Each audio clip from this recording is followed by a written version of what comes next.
হু killed অভয়া? অভয়ার মৃত্যু তো নেহাত একটা খুন ধর্ষণের ঘটনা নয়, এর পিছনে তো বৃহত্তর ষড়যন্ত্রের অভিযোগ রয়েছে। একের পর এক প্রশ্ন আজও রয়ে গিয়েছে, আজও যার উত্তর মেলেনি, সেই সবেরই উত্তর এবার খুঁজবে সিবিআই। তাদের ফের তদন্তের নির্দেশ দিল কলকাতা হাইকোর্ট।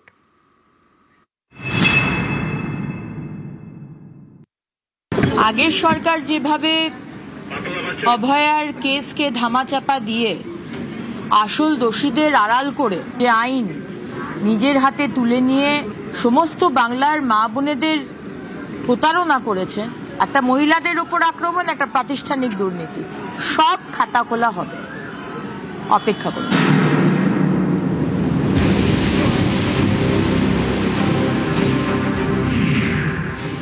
ফাইল খুলল আরজি কর মামলার। ফের এই অপরাধের তদন্ত করবে সিবিআই। বৃহস্পতিবার নির্দেশ দিল কলকাতা হাইকোর্ট। শুরু থেকেই এই আরজি কর মামলাকে কেন্দ্র করে ঘুরপাক খেয়েছে রহস্যের মেঘ। তদন্ত হচ্ছে, কিন্তু সত্যিটা যেন দূরেই থেকে যাচ্ছে। এক তরুণী চিকিৎসকের নৃশংস মৃত্যু। প্রথমে তদন্ত করল রাজ্য পুলিশ, তারপর সিবিআই, কিন্তু সেই তদন্তের ফল কাউকেই সন্তুষ্ট করতে পারল না। সবার মনেই যেন একটাই কথা, আজও বিচার পেল না অভয়া। চিকিৎসকের ধর্ষণ খুনের অপরাধে সিভিক ভলান্টিয়ার সঞ্জয় রায়কে গ্রেফতার করেছিল কলকাতা পুলিশ। তদন্তের পর সেই সিভিককেই কালপ্রিট বলে ঘোষণা করে সিবিআই। সাজা হলো সেই একজনেরই। ক্ষোভে ফেটে পড়লেন সবাই। প্রশ্ন উঠল, এখানেই কি সব শেষ? যেসব প্রশ্ন রয়ে গেল তার উত্তর কবে মিলবে?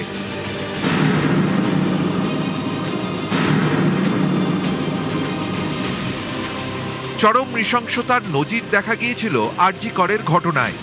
তরুণী চিকিৎসককে শ্বাসরোধ করে খুন করা হয়েছিল। যৌনাঙ্গে জোর করে কিছু ঢুকিয়ে দেওয়া হয়েছিল। অভয়ার শরীর জুড়ে ছিল ক্ষতচিহ্ন।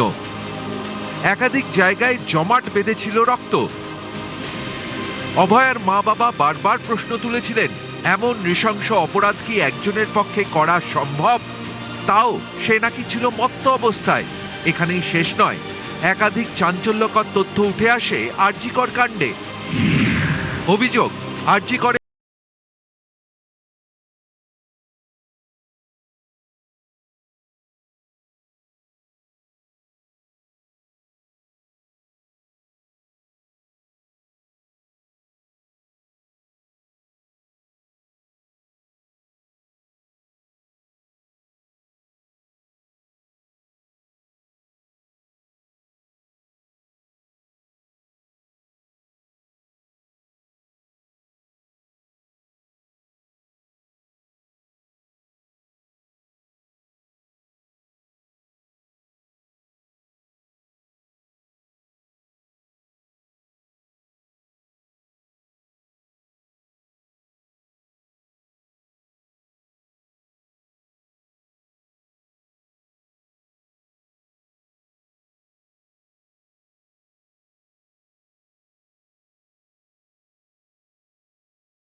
শেষ পর্যন্ত সাজা হয়েছিল মনু শর্মার। একইভাবে আরজি কর কাণ্ডেও প্রশ্ন, কে মারল অভয়াকে? সিবিআই তদন্তকারী অফিসার সীমা পাহুজার ভূমিকা নিয়েও প্রশ্ন তুলেছেন অভয়ার মা বাবা। অবশেষে যাবতীয় প্রশ্নের উত্তর খুঁজতেই ফের তদন্তে নামছে সিবিআই। সুপ্রিম কোর্ট এবং হাইকোর্ট এই দুই আদালতের হাতেই ক্ষমতা আছে সিবিআইকে কোনো মামলার পুনর্তদন্তের নির্দেশ দেওয়ার। আরজি করের ক্ষেত্রে সেই পথেই হাঁটল হাইকোর্ট। আগের সরকার যেভাবে অভয়ার কেসকে ধামাচাপা দিয়ে আসল দোষীদের আড়াল করে যে আইন নিজের হাতে তুলে নিয়ে সমস্ত বাংলার মা বোনেদের প্রতারণা করেছে, একটা মহিলাদের উপর আক্রমণ, একটা প্রাতিষ্ঠানিক দুর্নীতি, সব খাতা খোলা হবে, অপেক্ষা করুন। নিউজ 18 বাংলা। অভয়ার মা বাবার দাবি মান্যতা পেল কলকাতা হাইকোর্টে। আরজি করে তরুণী চিকিৎসকের ধর্ষণ খুনের নতুন করে তদন্ত করবে সিবিআই। 3 সদস্যের স্পেশাল ইনভেস্টিগেশন টিম গড়তে হবে 48 ঘন্টার মধ্যে। নির্দেশ হাইকোর্টের বিচারপতি শম্পা সরকার এবং বিচারপতি তীর্থঙ্কর ঘোষের ডিভিশন বেঞ্চের।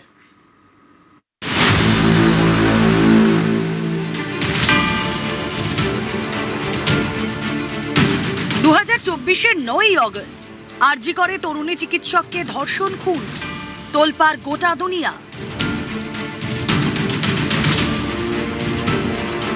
কলকাতা পুলিশের কাছ থেকে এই মামলার তদন্তভার সিবিআই এর হাতে তুলে দেয় হাইকোর্ট। কিন্তু পুলিশ যে সিভিক ভলান্টিয়ারকে গ্রেফতার করেছিল তাকেই কালপ্রিট বলে ঘোষণা করে সিবিআই। নতুন করে তদন্তের দাবি নিয়ে কলকাতা হাইকোর্টের দ্বারস্থ হন অভয়ার মা বাবা। বৃহস্পতিবার বিচারপতি শম্পা সরকার এবং বিচারপতি তীর্থঙ্কর ঘোষের ডিভিশন বেঞ্চ নির্দেশ দেয়, ফের আরজি করে ধর্ষণ খুনের তদন্ত করবে সিবিআই। সিবিআই এর পূর্বাঞ্চলের যুগ্ম অধিকর্তার নেতৃত্বে 3 সদস্য কমিটি গঠন করতে হবে। 48 ঘন্টার মধ্যে সিট গঠন করতে হবে সিবিআইকে। পরিবারের অভিযোগের প্রেক্ষিতে সংশ্লিষ্ট জায়গাগুলিতে আবার যাবেন, পরীক্ষা করে দেখবেন তদন্তকারীরা। পরিবারের দাবি, ঘটনার রাতে অনলাইন ফুড ডেলিভারি সংস্থার মাধ্যমে খাবার আনান তরুণী চিকিৎসক। তখন থেকে পরের দিন শ্মশানে দেহ নিয়ে যাওয়া পর্যন্ত নানা ধোঁয়াশা রয়েছে, নানা প্রশ্ন রয়েছে। হাইকোর্টে এইসব প্রশ্ন তুলে ধরে নিহত চিকিৎসকের পরিবার। এর প্রেক্ষিতে আদালতের নির্দেশ,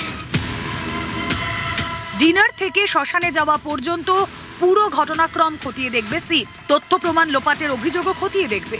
25শে জুন তদন্ত রিপোর্ট দেবে সিট। আরজি করে ধর্ষণ খুন মামলায় 2024 সালের 7ই অক্টোবর চার্জশিট দেয় সিবিআই। এদিন বিচারপতি তীর্থঙ্কর ঘোষ প্রশ্ন করেন, এরপর কি আরও তদন্ত করেছে সিবিআই? বিচারপতি শম্পা সরকার বলেন, সিবিআই যে রিপোর্ট দিয়েছে তাতে গত 1 বছর 7 মাসের তদন্ত নিয়ে তেমন কিছু নেই। এরপরেই বিচারপতি তীর্থঙ্কর ঘোষ প্রশ্ন করেন, চার্জশিট দেওয়ার পর সিবিআই কতজনের সাক্ষ্য নিয়েছে? তখন সিবিআই এর আইনজীবী রাজদীপ মজুমদার বলেন, 70 থেকে 80 জনের সাক্ষ্য নেওয়া হয়েছে। বিচারপতি তীর্থঙ্কর ঘোষ বলেন, কেস ডায়েরি দেখান।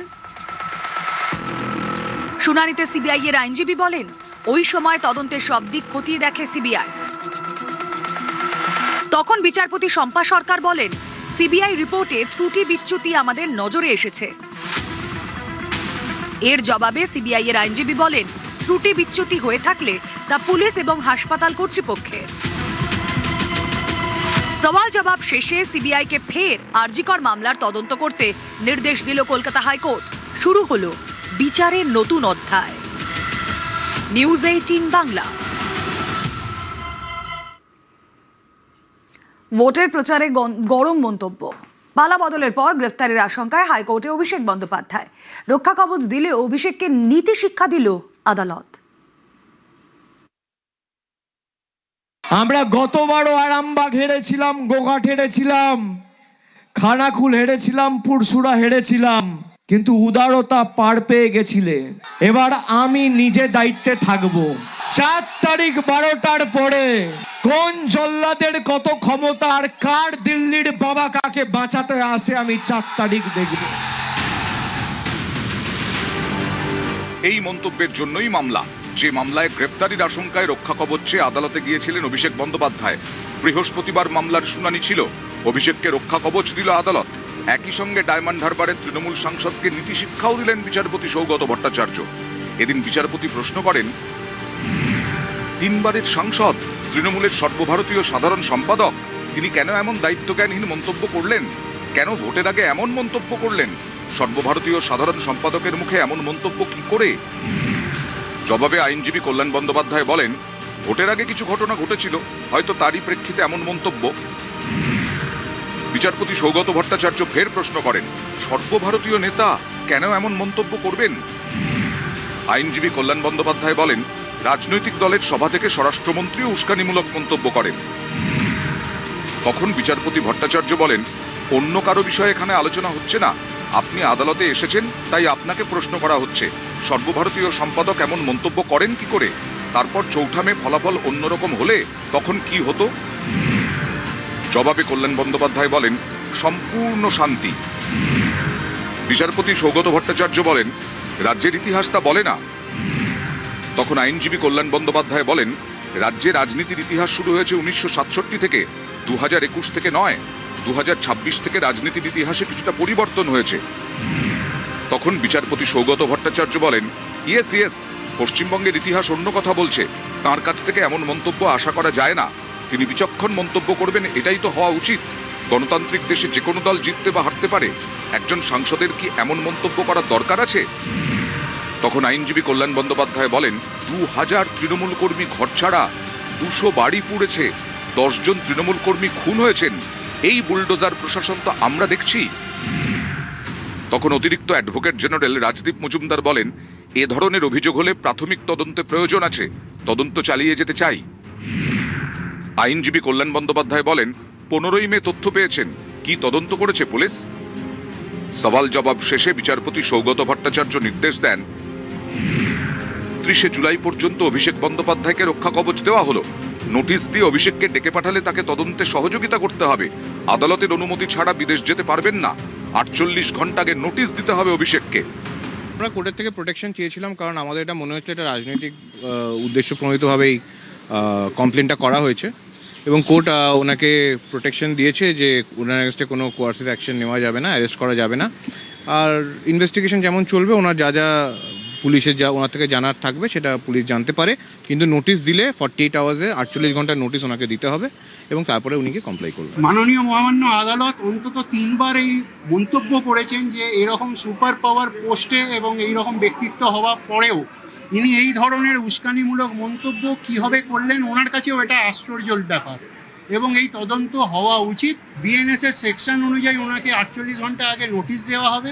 সেই নোটিশ অনুযায়ী উনি হাজিরা দেবেন। নোটিশের মান্যতা না দেন তাহলে তদন্তকারী সংস্থা কোর্টে এটা মেনশন করে কোর্ট যেটা বিচার করবেন সেই ধরনের অর্ডার পাস করবেন। ভোটের আগে আরামবাগে গরম ভাষণ শোনা গেছে অভিষেক বন্দ্যোপাধ্যায়ের মুখে, যা গড়িয়েছে আদালত পর্যন্ত। আমরা গতবারও আরামবাগ হেরেছিলাম, গোঘাট হেরেছিলাম, খানাকুল হেরেছিলাম, পুরসুরা হেরেছিলাম, কিন্তু উদারতা পার পেয়ে গেছিলে। এবার আমি নিজে দায়িত্বে থাকবো। 4 তারিখ 12টার পরে কোন জল্লাদের কত ক্ষমতা আর কার দিল্লির বাবা কাকে বাঁচাতে আসে আমি 4 তারিখ দেখব। শুধু আরামবাগ নয়, ভোটের প্রচারে বারবার সুর চড়াতে দেখা গেছে অভিষেককে। জাহাঙ্গীর আমাকে আস্তে আস্তে বলেছে, দাদা সব দিয়েছো, একটা বৈদ্যুতিক চুল্লি করে দিতে হবে। আমি ভাবলাম 4 তারিখ ফল বেরোনোর পর কিছু লোক তো হার্ট অ্যাটাক করবে, তাদের সৎকারটাও ভালো করে করা আমাদের উচিত। ভোটের আগে হুঙ্কার, ভোটের পরে রক্ষা কবচ পেতে আদালতে। আদালত রক্ষা কবচ দিল, সেই সঙ্গে দিল নীতি শিক্ষাও। নিউজ 18 বাংলা। বাংলায় বিজেপি সরকার গঠন করার পর প্রথমবার কোনো নির্বাচন, ফলতায় পুনর্নির্বাচন, সেখানে ভয় আউট, ভরসা ইন।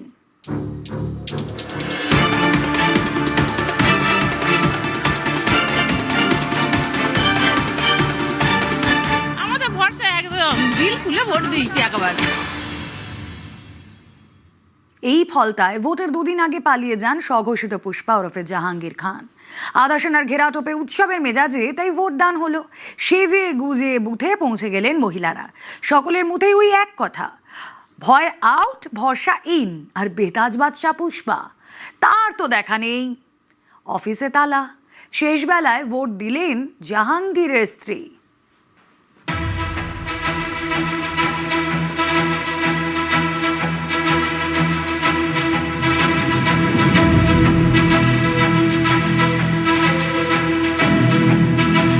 ভারতীয় জনতা পার্টির শাসনকালে কোন নির্বাচনে কোন ভোটার ভোটাধিকার থেকে বঞ্চিত হবেন না। 90% পোল রিপোলে হয়েছে। গণতন্ত্রের মহোৎসবের মতো কিভাবে উৎসবের আকার নিতে পারে ফলতা দেখলেই বোঝা যায়।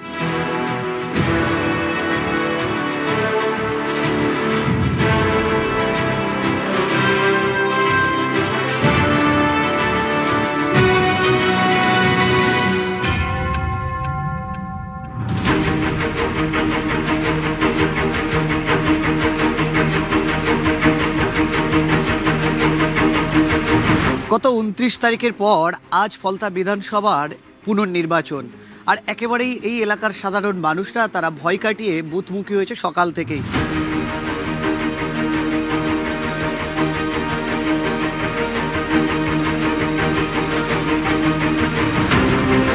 এখন ঠিকঠাক আছে।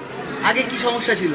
মানে যাকে বলে যে তাকে দিতে হতো, এইটাই। মানে আপনি কোথাও ভোট দিতেন সেটা বলে দেওয়া হতো। হ্যাঁ। আজকে কি সেই পরিস্থিতি আছে? না, আজকে সেই পরিস্থিতি নেই। এতদিন ভোট দিতে পারতেন না? দিতাম, ওরা বলে দিত যে এতে দেবে, এইরকম বলতো।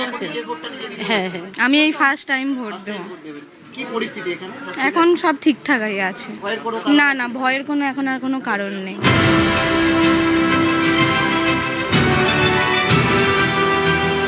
আজকে আমরা এসেছি একদম ভীষণ খুব তাড়াতাড়ি এসেছি এবং খুব আনন্দের সাথে মনে হচ্ছে খুব স্বাধীনভাবে আমরা আমাদের গণতান্ত্রিক অধিকারটা প্রয়োগ করতে পেরেছি। আমি 2টো ভোট দিলাম। আমরা যে এর আগে ভোট দিতে পারিনি তার জন্য সেই এটা উসুল উঠে এলো।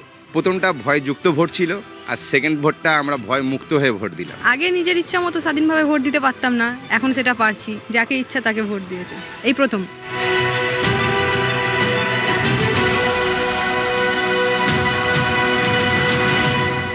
সাধারণ ভোটাররা তারা সকাল থেকেই বুথমুখী, তারা আসছেন এবং নিজের ভোট নিজে দিচ্ছেন, কিন্তু তাদের বক্তব্য এর আগে তারা নিজেদের ভোট দিতে পারতেন না। ফলে নির্বাচন কমিশন যে ব্যবস্থা করেছে তারা নিজেদের ভোট নিজেরা দিচ্ছেন এবং ভয়হীনভাবেই তারা ভোট দিচ্ছেন।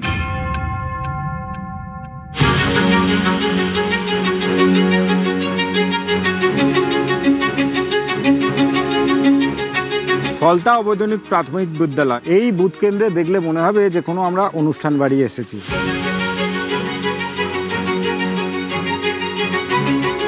এটা মডেল বুথ হিসেবে বানানো হয়েছে। যারা এলাকার মানুষজন তারা এই গরমের মধ্যেও কিন্তু তারা নিজেদের ভোট দিতে এসেছেন। কড়া নিরাপত্তার মধ্যে এখানে ভোট চলছে।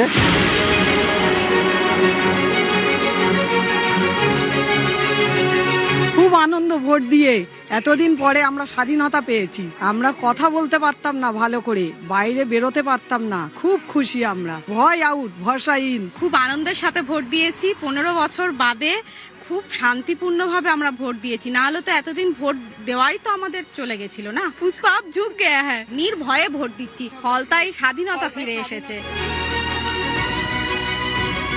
এর আগের বারে যখন 29 তারিখে আমাদের এখানে ভোট হয়েছিল, তো আমার মাকে থ্রেট দেওয়া হয়েছিল ঘরে এসে, যে আপনার একটা আনম্যারিড মেয়ে আছে, তাকে বুঝিয়ে দেবেন কোথায় ভোট দিতে হবে। এবারে খুব ভালোভাবে ভোট দিয়েছে এবং খুব খুশি আমরা ভোট দিয়ে।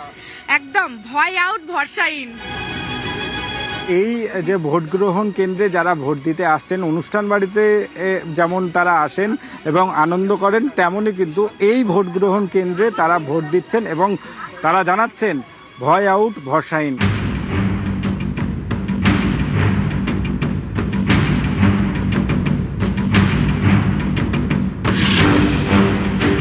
আমরা এখন রয়েছি ফলতা বিধানসভা কেন্দ্রের তৃণমূল কংগ্রেস প্রার্থী জাহাঙ্গীর খানের বাড়ি।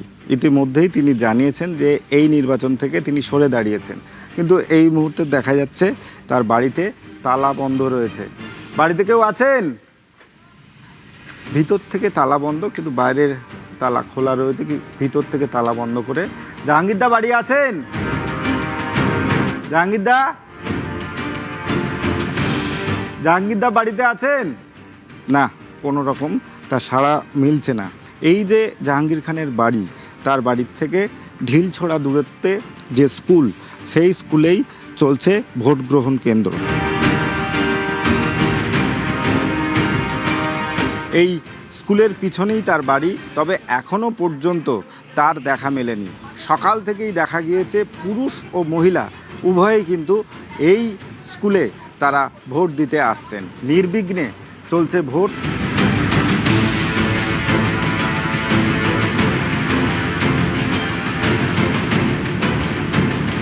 জাহাঙ্গীর খানের সাম্রাজ্য। জাহাঙ্গীর খান ফলতার যিনি তৃণমূল কংগ্রেসের প্রার্থী, তার যে পার্টি অফিস, এই পার্টি অফিস থেকেই সে পুরো এই ফলতা বিধানসভার 285টি বুথে সে ভোট করাতেন। এই পার্টি অফিসে বসেই তিনি পুরো ভোট প্রক্রিয়া চালাতেন। আজ সেই পার্টি অফিস শূন্য। এই পার্টি অফিসের সামনে যে এই বসার জায়গা করা হয়েছে, যেখানে গাড়ি থাকতো আর যে তৃণমূল কংগ্রেসের কর্মী সমর্থক তারা এখানে বসে তারা থাকতেন এবং যারা তৃণমূল কংগ্রেসের বিরুদ্ধচারণ করত তাদেরকেই এখানে আটকে মারধর করা হতো, হুমকি দেওয়া হতো এবং তাদেরকে ভোট দান করতে বাধা দেওয়া হতো।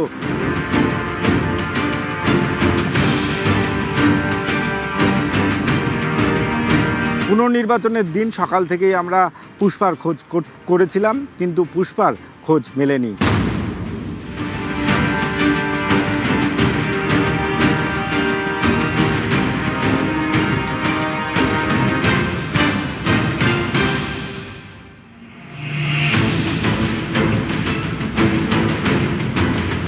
জাহাঙ্গীর খান এসেছিলেন ভোট দিতে, কিন্তু প্রার্থীও ছিলেন না, যদিও উনি না, আমি ওনাকে দেখতে পাই না, উনি আসেননি এখানে।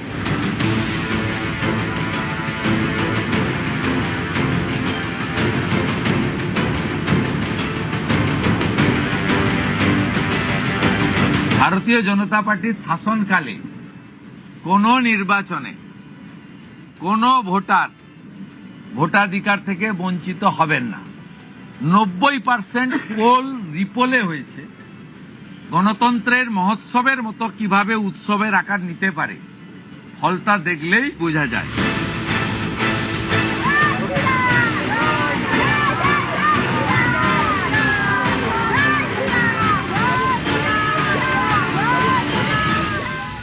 নিউজ ফ্ল্যাশ নিবেদন করছে